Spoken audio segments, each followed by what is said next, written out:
it's, as said, a great pleasure to welcome you to this first high-level panel, a panel of remarkable actors in the set plan and the energy transition.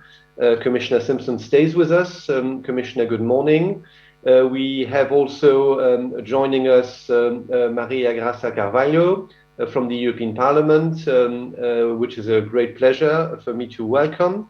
Minister Kustec was just called on stage. Minister, I don't see you, but I know you are with us, so welcome as well. And we will also have Commissioner Gabriel, which will join the panel with a video address in a short moment. I also have the privilege of an ice-breaking Slido question. Slido was introduced a second ago. If I can suggest you go back to your device and open your Slido page again. And the question is going to be, where are you joining us from this morning for this conference? So if you could just enter the place or the country you are joining us from, and this will then be brought in by a nice word cloud as I introduce the panel. So we have people coming from Bled and Turkey, Germany, Brussels. Let's see a little bit where you all are this morning. The panel this morning is going to follow up really very much from the opening keynote from Commissioner Simpson. We will explore how the SAT plan can provide the proper platform to accelerate our energy transition. We are in a moment where the Green Deal is gaining momentum in the European Union. We have seen in Glasgow that many others across the globe are now aiming at 2050 for carbon neutrality. But the discussion in Glasgow, very much based on the IPCC report, was also very much about accelerating carbon emission reductions by 2030 and on the way to 2050. And that is very much, of course, the strategic framework of the European Union with the 55% CO2 reduction we are aiming to by 2030. And increasingly, our innovation investments, as Commissioner Simpson illustrated, need to be connected with deployments into markets, but also into society, so that these CO2 reduction take place faster ahead of 2030 and 2050.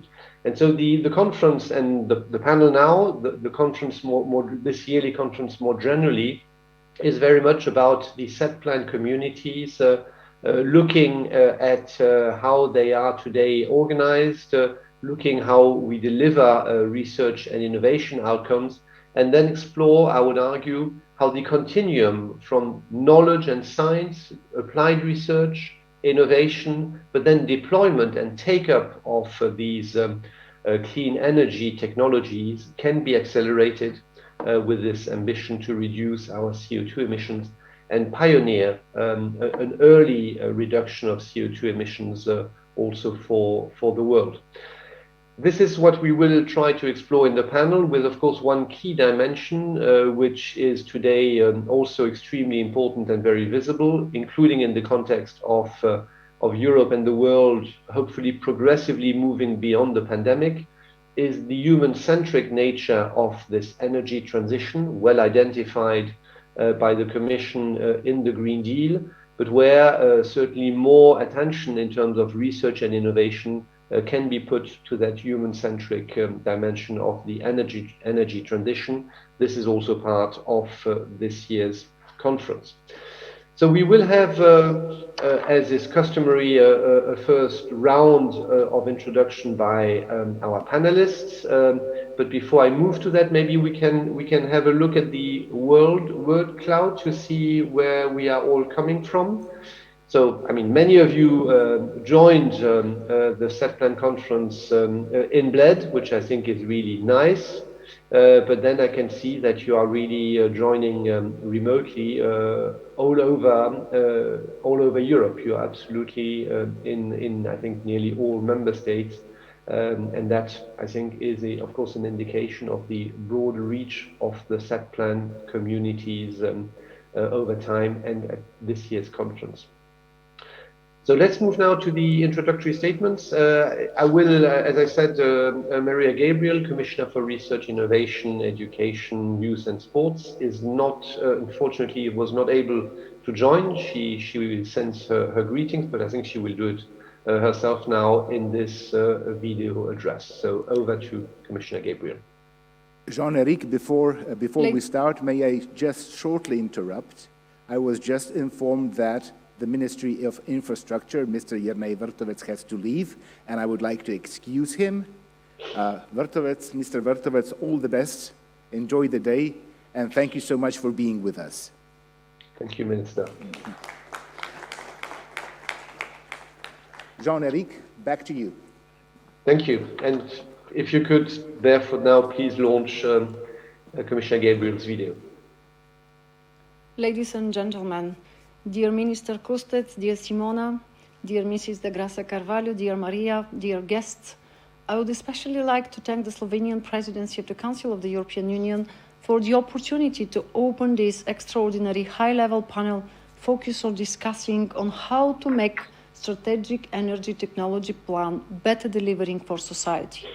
After COP26, only a few days behind us, this conference today is a unique opportunity to start the discussion for a revamp of the set plan in 2022 to make sure it continues to be a key instrument for delivering on the European Green Deal and Fit for 55.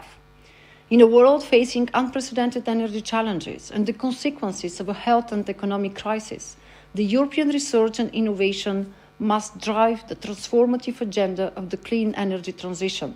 This also makes economic sense.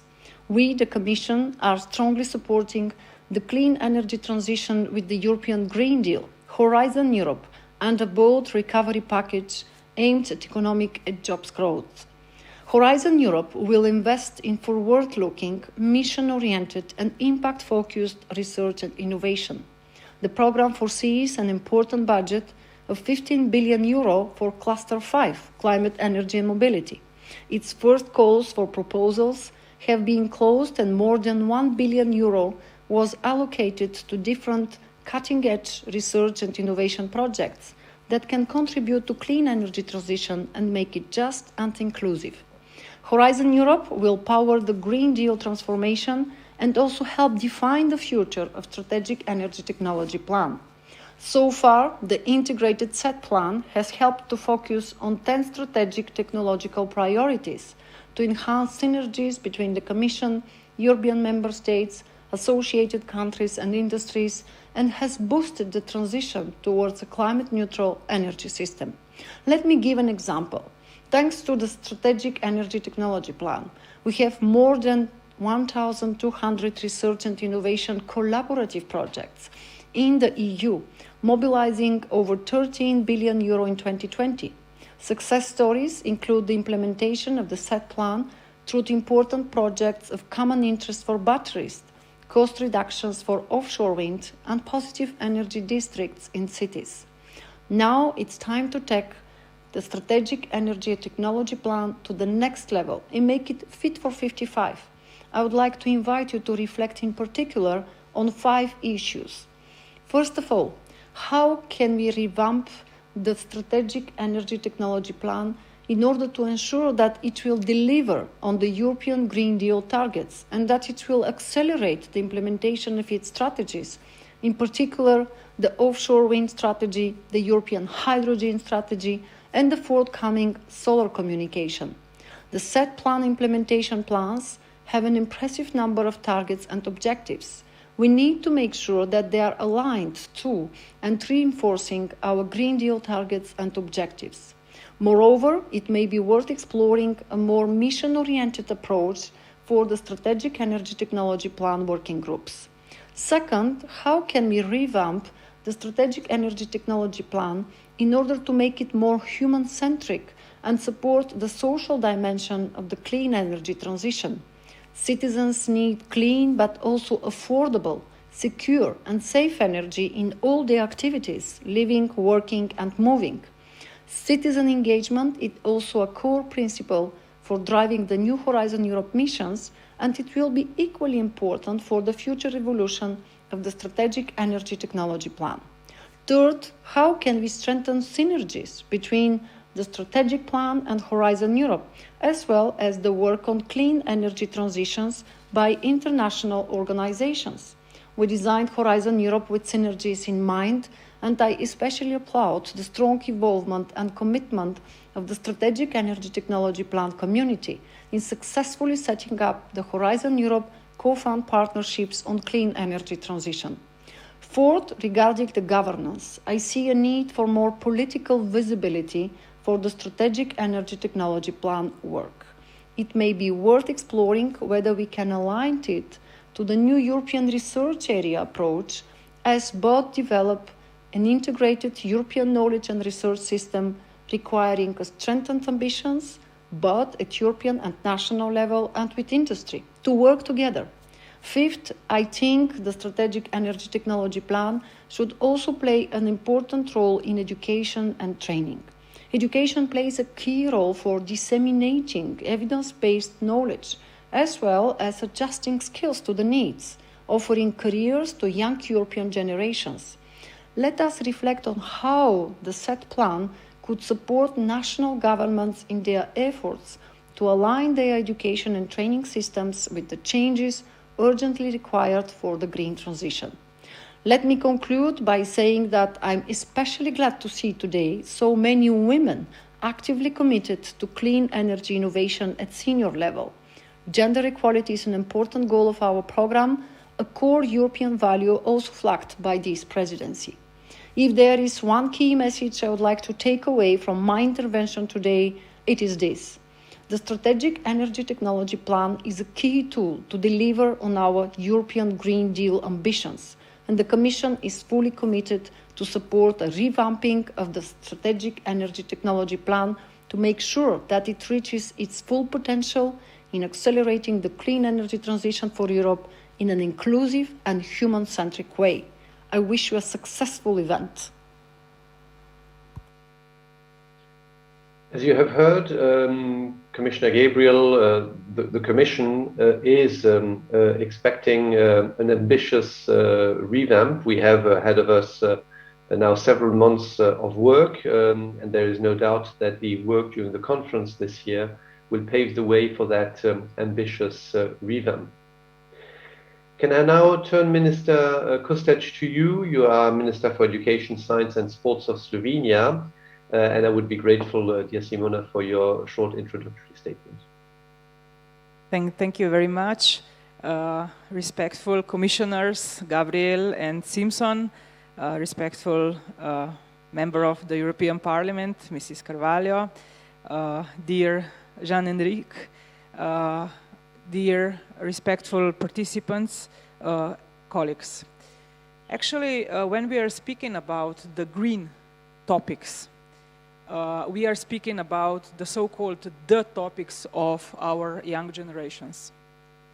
It is something that is our obligation, and it is something that is their expectation for their future lives. Even if we are looking at some data referring to the first topic that they see as the topic for their political participation, you would identify the green and environmental issues and topics. And therefore, this kind of a human-centric approach that we are addressing the whole morning already is exactly this. So it is industry that is important, of course, but we need to be aware that everything that we are going to do needs to be here and needs to serve for the sake of the people. And yes, it is here also the sake of the nature. We are the first that are responsible also for the nature, but again, we as the people. And we are the ones who are going to decide what kind of technology and what kind of ways we are going to apply to live better, to live even more quality than before that. And from this perspective, I can understand, and I want to understand the role of the Green Deal mission or green energy transition in the eyes of science, research, innovation, and also education. And this is something that we are kind of addressing, this kind of approach through not only the work of our ministry responsible for education, science, and sport, but also now in the times of being the president country to the Council of the European Union in those fields. And what we've managed to do together, not only with the member states, but with the very tight and very effective cooperation with the European Commission and also European Parliament, is that we addressed, and I wish we are going to do even the formal confirmation of this tomorrow at the COMPET Council in Brussels, something that we called the revisit version of the European research area. And why I'm emphasizing this so much and so intensively? Because I see that the main and the fundamental elements and also works defined in the understanding of the new European research area are exactly the ones that we need to address, understand, and also apply when we are speaking about Green Deal or green energy transition as well. And the most important elements in this era approach that I see needs to be applied also here in the green energy transition approach are the following. The first one is the governance approach. Governance approach that refers to the tight cooperation among all different involved stakeholders. That means that we can only find the solutions and we can only implement them further on if we do cooperate. If we find the platform where we will hear and listen to each other and then create the solutions and the missions further on together. And this is something, as I said, it is the very, very important part inside ERA, and something that is also the way how to move on with those most topical issues that we need to deal with. And definitely these green issues are the ones of that. And the second very important element inside this era, and as well in the topic that we are addressing today, is the synergy. The synergy meaning that we need to put all the forces that we have together. We need to cooperate together in the field of research, innovation, education, industry, business, everywhere where we have those important powers. We need to join those powers. We need to kind of also interlink them together, include all of those elements together with the aim to go further on. And when we are speaking about green energy transition as such, I am quite sure that we are not debating very much about whether the goals and what kind of goals are needed and so on and so forth. We are more like debating in details important questions of the percentages and so on. So more or less we need to debate about the ways how to proceed, the measures, the instruments that we need to apply. But the whole message of the fact that we need to do everything to save our planet and to enable our children and our youth generations to be able to live safely from this perspective in their lives is something that is a fact. So it is only the mission now for us, how we are going to address this. And I'm very, very glad to hear that we do share the commitment among each other that we are going to do this together, and that we are going to do this cross-sectoral and with this kind of a governance, participation, and inclusion approach. And once again, thank you very much for letting me the opportunity to address you, to participate actively in this panel, and to enabling me to send those messages further on, the messages for which I believe also we as the decision makers are in the first line to follow them. Thank you so much. Minister, thank you very much. Thank you for indeed underlining that the younger generation is waiting for tangible action and results, and I think the SET plan can provide that, but also for connecting it to the European research area. I think the SET plan historically, and very much today as well, is one of the most powerful illustrations of what a thematic European research area can indeed deliver. Commissioner Simpson, you already in your keynote speech gave us really a very deep insight into how you see the SET plan, but I would like to give you the opportunity to complement, if you so wish, now at the beginning of the panel, Commissioner. Thank you, and good morning once again, dear ministers, member of the European Parliament, Ms. Carvalho, ladies and gentlemen. I'm very happy to take part in this high-level panel on the orientation of the SET plan. And as I said in introduction, the challenge to meet our 2030 and 2050 energy and climate objectives is immense, and it requires a profound transformation of the energy system. We need more decentralized markets with more players.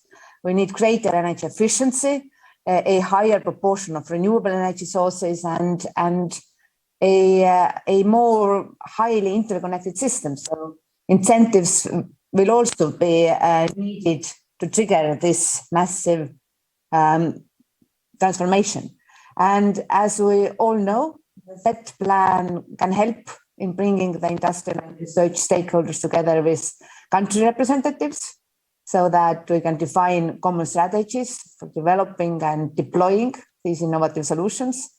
And I think that the pandemic has not fundamentally changed the parameters of the energy transition. We are fully aware that the economic crisis induced by pandemic has increased inequalities in some member states, but the European Union has proposed a counteraction by mobilizing the greatest ever recovery package in our history. And of course, the current energy price spike represents an additional challenge and requires that we speed up the green transition. Of course, we have to pay particular attention to those already at risk of energy poverty or are otherwise vulnerable. But this is also the reason why the Commission has put a strong focus on shielding the most vulnerable in its recent energy prices communication. And well, when we presented our Green Deal proposal, then just transition was a centerpiece of this approach. And it is not just a desirable option or moral obligation, but just transition is a precondition for the clean energy transition. Otherwise, it will not be success. And the shift to climate neutrality will fail if we do not keep all our citizens engaged. And for that, our citizens need to see benefits of the transition. And this is in concrete terms. So lower bills, new jobs, and an improved quality of life. And by innovating, we can deliver all of those necessary counterparts of our transition. So thank you very much, and I'm looking forward to hearing views of other panelists, and maybe there will be even some questions. Thank you. Thank you, Commissioner. Thank you very much, in particular for underlining the just transition key component of the Green Deal, which, as you say, indeed anticipates the pandemic to a large extent and the need now to ensure that across societies the clean energy transition can be carried and deployed.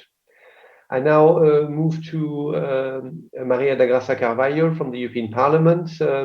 Graça, over to you, please, for your introductory statement. Good morning. Thank you very much for the invitation, dear Minister, dear Commissioners, dear Jean-Henrique, dear attendees of this conference. I'm very happy to be in the set plan conference. Unfortunately, I have to be remote because I'm in the plenary in Strasbourg, so I'm speaking to you from Strasbourg. And I'm quite happy to be with you because I have attended many set plan conferences. Actually, the first one, as I was very involved in the first communication, is a bit of history, in 2006 that prepared the one of 2007 that was adopted by the Commission and endorsed by the Council in 2008. At the time, I was principal advisor of President Barroso, exactly on research, innovation, energy, and climate change. So I had this responsibility, and I have followed quite close what is the set plan. After in my role in the European Parliament, both in the first term in the Parliament that I was rapporteur of the specific program Horizon 2020, I pay special attention to the energy research and innovation, and now as a rapporteur of the partnerships, the public-private partnerships. Also, I did this link with the energy technologies and the set plan. And actually, I'm in my professional life, I'm a professor in energy and sustainability, very much related with the thematics that the set plan is dealing with. So for all these reasons, I'm very happy to be here. What I think that needs to be improved in the set plan was already mentioned by both ministers and both commissioners, is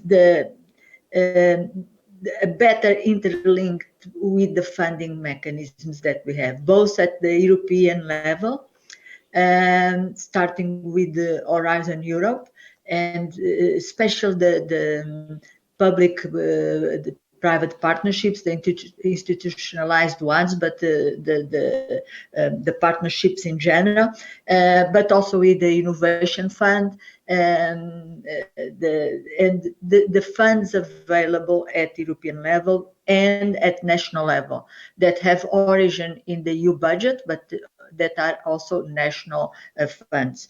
And I even think that the set plan could be the bridge between, in the area of energy, in the area of clean energy technologies, between the funds that are centralized, managed in Brussels, with the ones that are managed in the member states, like the recovery plan and the regional funds, and also with the private funds. So it's like a bridge between the different funds. Is a concrete way to do the synergies that we all are pushing for. So the set plan could be an example how to do these synergies in a simple and efficient way.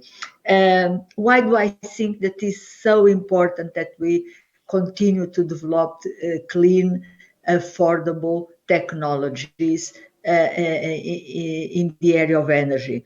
To achieve the targets that we have imposed in Europe, both in 2030 and in 2050, we have two ways, and I think the solution is going to be the combination of the two. One is changing our lifestyle, and the other is to use clean, affordable technologies.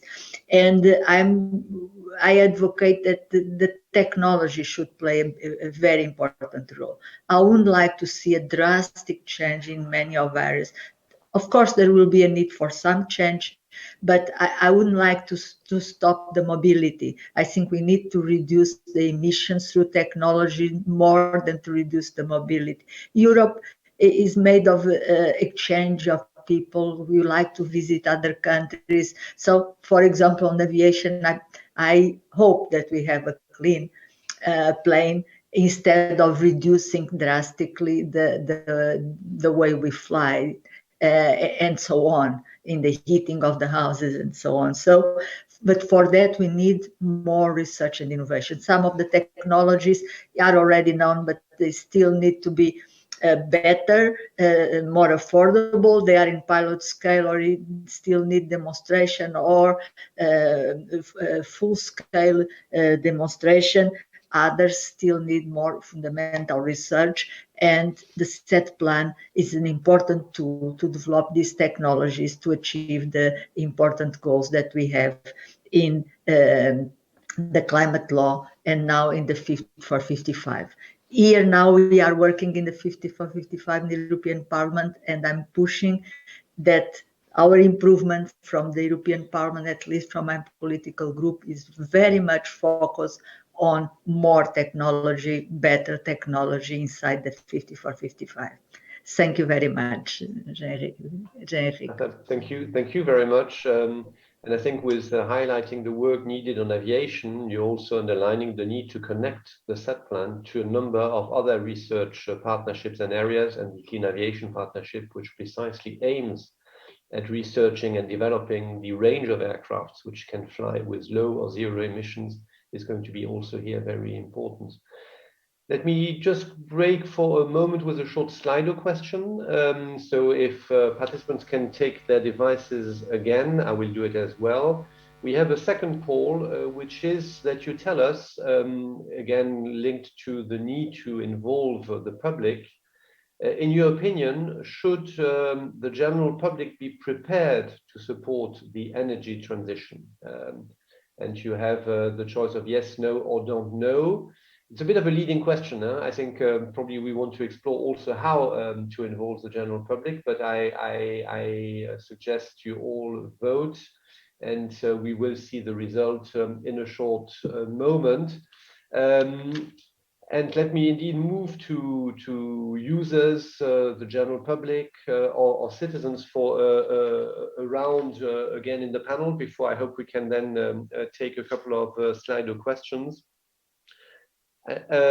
We have you have all underlined the need to connect with the public to ensure a just and sustainable transition. So I think here, for me, the question to all of you, and if you agree, I will go through the panel in the same order, is how do we design our energy transition, particularly related to research, to ensure, for example, in housing or transport, that indeed the energy transition is just and fair. But in that context, how do we engage the public, the Europeans, that they own this transition and maybe specifically own the technologies which will be the key component of that transition, and use them to facilitate the shift to clean energy. Can I start? Maria is not with us, so Minister Kustec, can I start with you?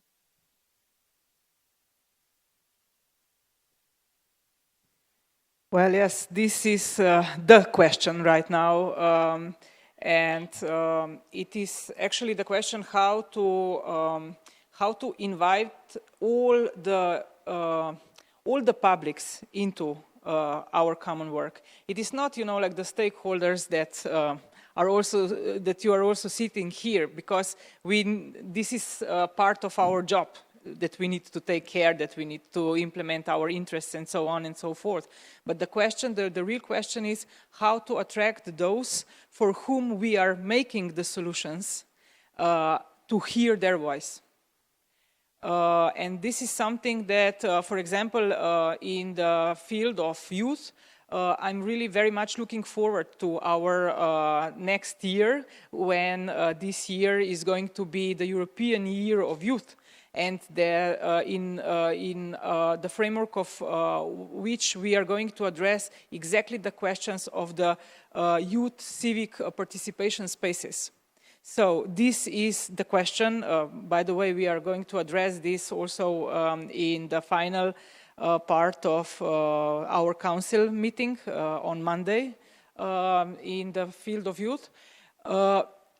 The main question is how to invite those who need to be heard and those who need to say something. And especially nowadays, when we are speaking and definitely living in the digital world, we have so many opportunities, so many possibilities how to hear and listen to them. And here we definitely need to do something in this regard, and this is going to be useful for everything that we are going to do. Also in the field of fair and green deal and transition, and especially here. And definitely in this sector, when we are going to be able to attract those kind of voices to be heard the first, we are going then to apply this as a case model for everything else, for also the other sectors. And let me address, for example, the field of research and innovation. Here we are doing something in this regard with especially young researchers and those researchers that are in the beginning of their careers, how to listen to them and how to attract them to stay, and then to even return back to their basics. So it is something that definitely can be a role model and something that we can kind of see and apply also for the others. But speaking about just and fair is the most essential and the most important debate that we need to address as the societies. Also, as the society that we said, we are going to be in the framework of Europe and kind of a European society. We are quite clear and firm about the values, the fundamental values that we want to maintain as the European civilization. And therefore, we need to live and implement those values, those human-centric civilization, European civilization values, also in the work that we are doing in the specific fields of our lives. And especially here, the field of environmental protection, green energy, and evolution. Those are the fields in which fair and just need to be addressed very, very carefully because they are very fragile. We know that we are fighting with the question of equality, of equal preconditions for all the time, and that we are in this sense quite different among us inside Europe. And when we are speaking about green and environment, we are actually not speaking only about the European challenge, we are speaking about the global challenge. So in this regard, we are also an important part of the global world. And this part that is and needs to be most progressive and most human-centric, and the one that needs to pay the first and the last attention also to these fundamental values of fairness and just. And this is something that is, again, our common work and our common mission right now. Be it from the side of the policymakers, or from the side of business and industry. Being aware of the fact that we do have limits of human capacities and capabilities. And these limits are the borders of those limits are compared to the borders of the industry and business and technology and digital limits. The limits of human capacities in this regard are much lower set. And we need to respect them, not the borders that can be set on the industry, technology, or digital part. Because even though if we are making a huge evolution, even a revolution in the field of information communication technologies, industry, and so on and so forth, what we are going to achieve at the end of the day if we as people will not be able and capable to apply those achievements. So we need to be really, really very, very careful, and when whatever we are going to do, whatever we are going to decide, we need not to forget about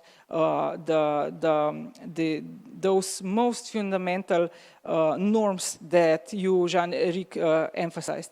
Questions of just and fair and equal for all. Thank you, Minister. Ownership of our technologies. I also want to underline for the set plan communities, which will be working on the revamp, what you said at the beginning, interacting with younger Europeans, but also younger researchers, which probably can also help us and be more disruptive. Commissioner Simpson, over to you. Thank you. Well, next year will be the European Year of Youth. So all of us, we will have lots of good opportunities to engage with the younger generation. But I wanted actually to start by echoing what the Minister just said, that this transition will be successful only if it's seen to be fair. And this was one of the considerations already 2 years ago when we presented the Green Deal. We knew that we need all 27 member states, all 27 governments on board to commit to become climate neutral, but different member states have different starting positions. And very often, vulnerable consumers are most dependent on fossil fuels. So we need to take it into account when implementing a transition away from coal. And if we're talking about ownership, then in some regions, they have been, their livelihood has been dependent on fossil mining for decades. So social consequences of coal phase out, it needs to be mitigated. We adopted a dedicated just transition mechanism aimed to mobilizing 75 billion by 2030. And this is exactly for creating new jobs, jobs in the same region, but jobs that are not dependent on fossil fuels, jobs that actually provide also cleaner living conditions in this region. And of course, jobs that are future-proof. That means we need some innovation in these regions. And then of course, there are lots of worries what will happen in the upcoming years when we upgrade our targets for housing or transport, for example, and the new social climate fund has been designed to mitigate social impacts of the energy transition. And in this regard, this will be, again, very big fund, 72.2 billion euros for the period 2025-32. And this fund will help member states to implement some of the measures to address energy poverty. But of course, it needs to be addressed to the mobility and housing. And all it should come at the right time following the massive rollout of targeted measures financed by the recovery facility. So we know that EU Recovery and Resilience Facility member states do have already plans, and lots of these funds will be dedicated to building renovation, including residential buildings and social housing. And now this renovation also means that we can we can promote deep renovation. We can end up in a situation where the tenants or the owners of the apartments can become so-called prosumers, so that some of their consumption will be covered by their own production. And if they don't consume electricity that their buildings are producing, for example, with solar PVs, they can sell it to the grid. And again, we need innovation there, but this definitely helps to promote renewables, because if you are a small producer yourself, you do have the feeling of ownership. And of course, there are concerns that lots of Europeans already are in energy poverty. That means that they do have difficulties to pay their monthly bills. And that means that without additional help, they will have a problem to front load investments for renovation. So in this regard, we are also giving strong signals to member states that we should prioritize the worst performing buildings to be renovated. And then we have created several supporting structures so that member states can get advice from us. We are now setting up an energy poverty and vulnerable consumers coordination group with member states. And in cooperation with the Slovenian presidency, we organized last week a first informal meeting with member states. So this coordination group will also provide an opportunity to connect and coordinate work streams. Also with a recently launched Energy Poverty Advisory Hub that already is starting to assist 80 individual municipalities in Europe to address energy poverty. So by doing that, we can tackle several challenges, but mainly we can create this feeling of ownership to the ones who have been right now just consumers paying bills that for fossil fuels were very volatile. Thank you. Thank you very much, Commissioner. I think it is extremely clear from what you say that the Green Deal, the work in its implementation, and the climate fund, the Just Climate Fund is, I think, a particularly striking illustration, is that the Commission is fully aware of the need of European citizens. But I think this also then brings the need to connect these European level instruments with very local interventions, and execution is going to be, I think, extremely challenging. And this is, I think, where the set plan community, as you will work during the conference and on your revamp, you are, I think, particularly well placed to connect this national, even local dimension of research and innovation and deployment with these European instruments. Commissioner, thank you. I move now to Maria Graça Carvalho. Thank you very much. I think that this is one of the most difficult points, how to gain the people for this transition. And I see mainly 3 points. Some of them, or most of them, have been touched. One is the affordability of the technology. I don't think that the climate social fund alone will solve, because you would need to be such a huge fund, because in some countries, like in my own, it's not only the low-income families that have problems with the electricity bill, it's already touching the middle class. So we really need to have more affordable technologies than we have now. That is one of them, especially related with the housing and also mobility. My second point is the transition of the industrial sites. We need to be very careful when sites from energy are closed from fossil fuels, that we have an alternative, and an alternative in time that doesn't take long time for the workers and the regions to see the solution. We have also 2 cases in Portugal just recently, the refinery in Matosinhos and now the coal power station in Pego. They were closed. It's very good that they is taking this decision, the government, to close these two sites. But we need an alternative immediately or even before. How these industrial sites are going to be used, what are the plans for the region, what are the plans for the people that are working there. So because this will have an influence in the whole population, these examples. And my third point is that Commissioner Simpson has talked about the prosumers in terms of production. I fully agree that we need to empower people, not only on the production that is probably a bit more complex, but also on the energy efficiency. We need to give also the capacities to the people that they to have shops where it's easy to buy things that you can do it yourself, kind of do it yourself on energy efficiency for your office, for your house.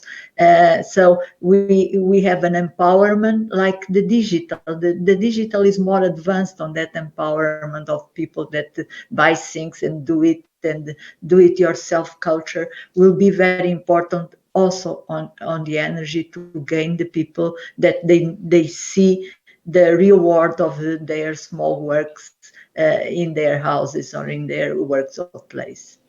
So 3 concrete suggestions to gain the citizens to this cause.